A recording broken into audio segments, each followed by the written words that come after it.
In this video, I will explore the connections among origami, mathematics, and American history.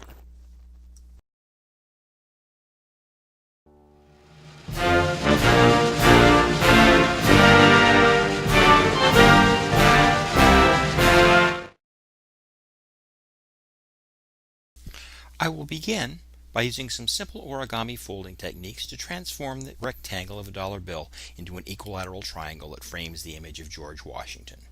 This is especially appropriate since the equilateral triangle is a symbol of stability and George was one of the great stabilizing influences in the founding of our country. First, turn the dollar bill over. Now, fold it in half on the long horizontal axis and unfold. This will create a crease line to use as a guide in the next fold.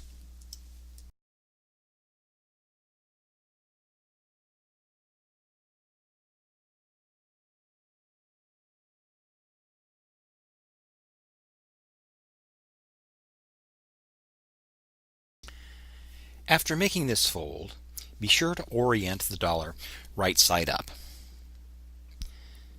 The next fold begins at the top right corner or vertex and proceeds so that the bottom right corner intersects the midline crease created in the previous fold.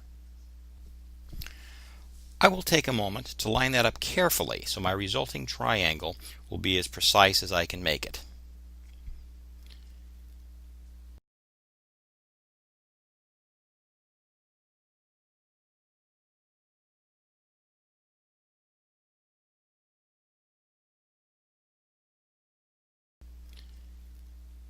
When the fold is completed, I will have a 60-degree angle here.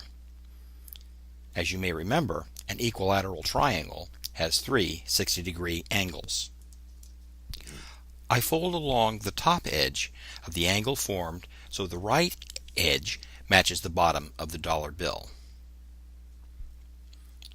As I complete this fold, you can see the triangle beginning to take shape. Now I fold down along the left edge of the triangle. Turn the paper over so George is facing up. We can see that George has been framed in an equilateral triangle. Notice there's a triangular tab at the bottom we can tuck in. I'll do that and take a moment to tidy things up a bit.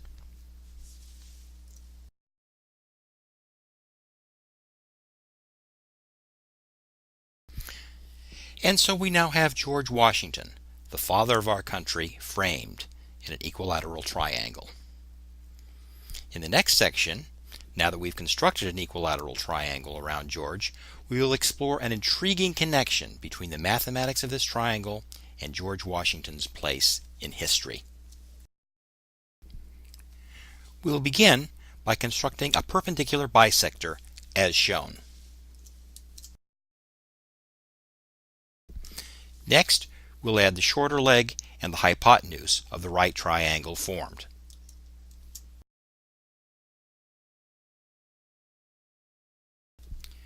Now we'll label the sides of the triangle. A for the short leg, B for the longer leg, and C for the hypotenuse.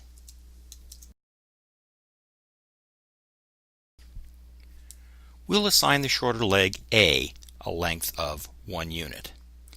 As length A is the bisected side of an equilateral triangle, it follows that the length of C is 2.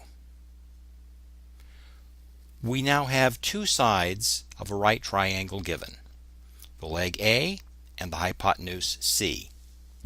As you may remember, the Pythagorean theorem states that a squared plus b squared equals c squared, where a and b are two legs of a right triangle and c is the hypotenuse. Substituting into the formula, we have 1 squared plus b squared equals 2 squared. Simplifying, we get 1 plus b squared equals 4. Thus, b squared equals 3. Taking the square root of both sides, we find that b equals the square root of 3. The square root of 3 is approximately 1.732. What an interesting coincidence. The square root of 3 is approximately 1.732. George Washington was born in 1732. There you have it. Origami, mathematics, and American history, all connected. But wait, there's more!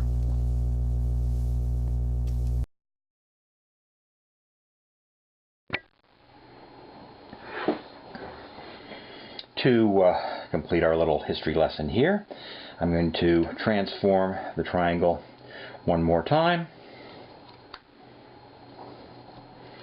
I'm just making a couple of folds to condense the paper, do it what I want to do,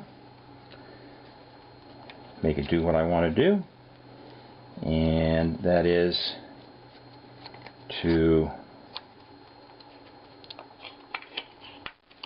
bring up a little edge here. Sometimes the paper isn't as easy to condense as I would like it to be. So I'll take just a moment and try and work that out. And there we are. So what we have here is George in a boat. For those of you that remember your history, that would be George Washington crossing the Delaware.